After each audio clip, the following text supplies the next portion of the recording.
크리스마스도 지났고요. 이제 이번 주만 지나면 2018년 정말 다사다난했던 한 해가 마무리하게 되고 네. 이제 새로운 2019년을 맞이하게 됩니다. 이렇게 연말 연초 이 시기가 되면 곳곳에서 따뜻한 소리가 들려와야 하는데 말이죠.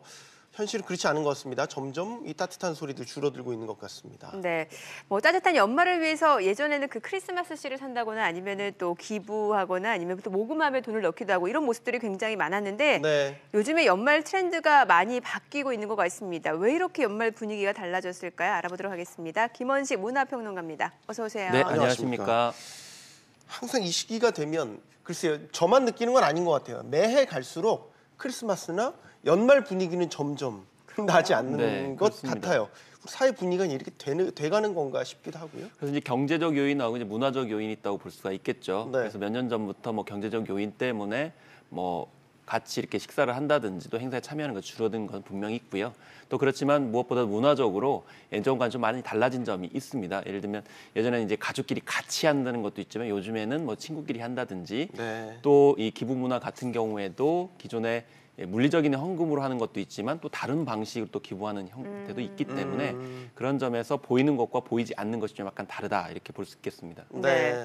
자, 그리고 보통 연말에 뭐 송년회다 해서 모임도 많고 또 외식도 많이 하게 되잖아요. 뭐 가족들하고도 외식할 기회가 네. 많고. 그런데 이번 연말은 좀 보니까 오히려 레스토랑 예약하기도 작년보다는 좀 쉬운 것 같고 외식 분위기도 많이 좀 줄어든 것 같다는 생각이 들거든요. 네, 그렇습니다. 무엇보다도 이 한국농산물유통공사에서 설문조사를 한 걸 보니까요.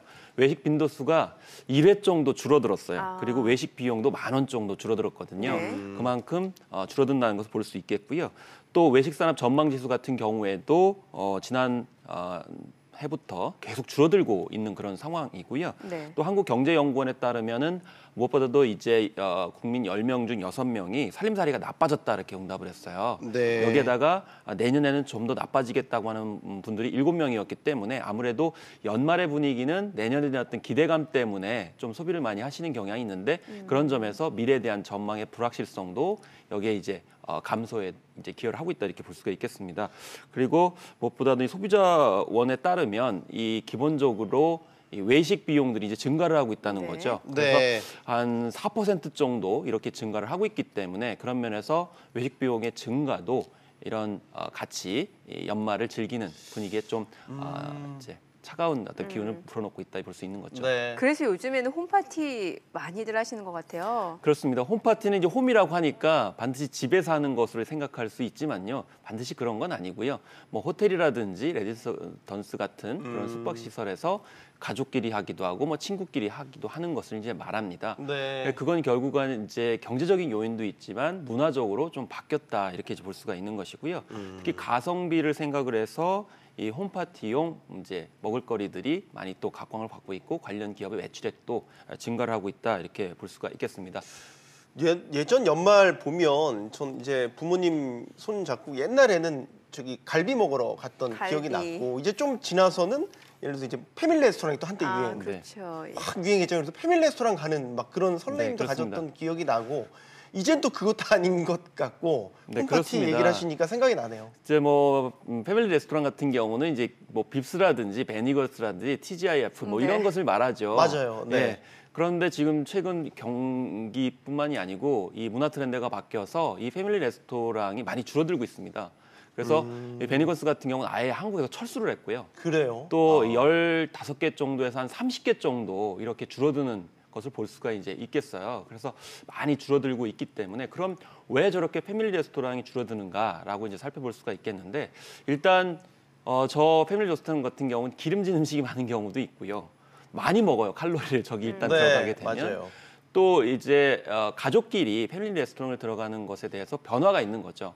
약간 좀 소규모로 이제 가는 경향이 있다는 것이고요. 또 한편으로는 스마트 모바일 환경이 또 기여를 하고 있습니다. 왜냐하면 예전에는 그런 스마트 모바일이 조성이 안 됐을 때는 저런 곳에 가서 분위기를 내는 것이 많았었는데 예. 최근에는 맛집이 많이 등장을 했고요.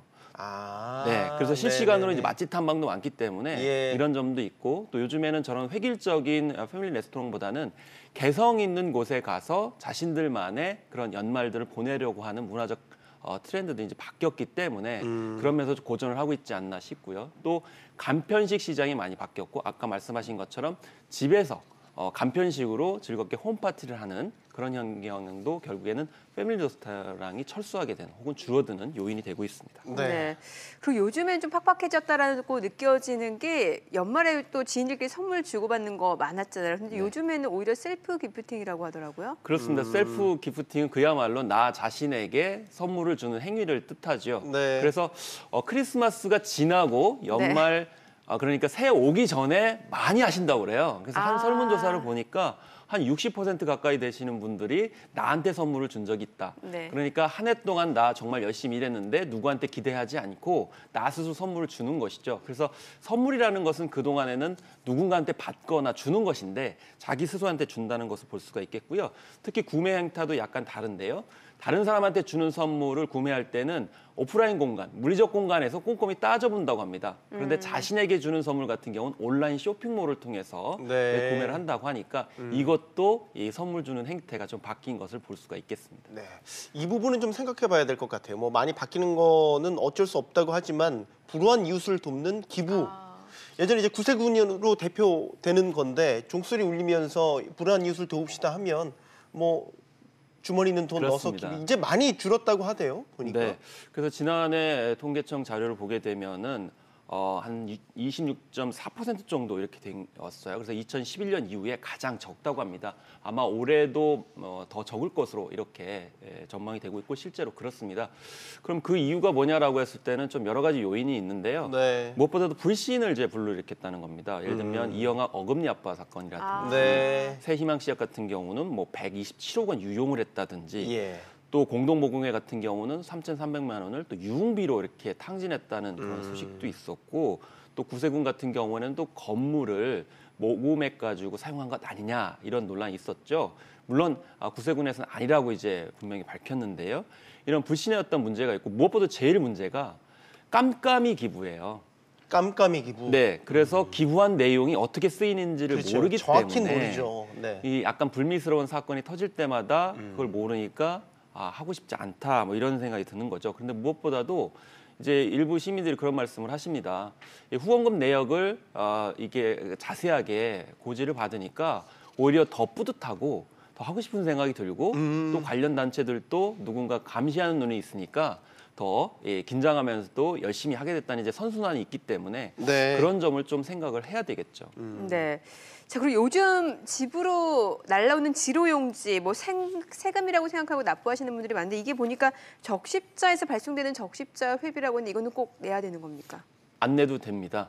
그래서 지로용지 형태로 내기 때문에 마치 이제 공과금처럼 그러니까요. 반드시 내야 되고 안 내면 마치 이제 과태료가 붙을 것 같은 느낌이 드는데요. 네. 그 용지를 자세히 보시면 자율적으로 하도록 이렇게 기재가 돼 있어요. 네. 이것은 자율적으로 하시기 때문에 그동안 의무적으로 해야 되는 것처럼 내신 분들이 있어가지고 여기에 이제 약간 배신감 같은 걸 느끼시는데요. 무엇보다도 이 내고 싶지 않으신 분들 같은 경우에는 전화를 하셔가지고 고지서 같이 이렇게 오는 지로용지를 받지 않겠다라고 하시면 보내지 오지가 말아달라. 않습니다. 그래서 이런 점을 참조하시면 되겠고요. 무엇보다도 그런 좀 강제 형식의 그런 기부 문화가 좀 바뀌어야 된다는 것을 알 수가 있는 그런 사례가 되겠습니다. 네. 참 여러 가지들이 빠르게 바뀌는 시대인 것 같습니다. 네. 뭐 외식도 그렇고 소비도 그렇고 그러게요. 기부 문화까지 말이죠. 자, 연말 트렌드 알아봤습니다. 김원식 문화평론가였습니다. 감사합니다. 네, 잘 감사합니다. 들었습니다.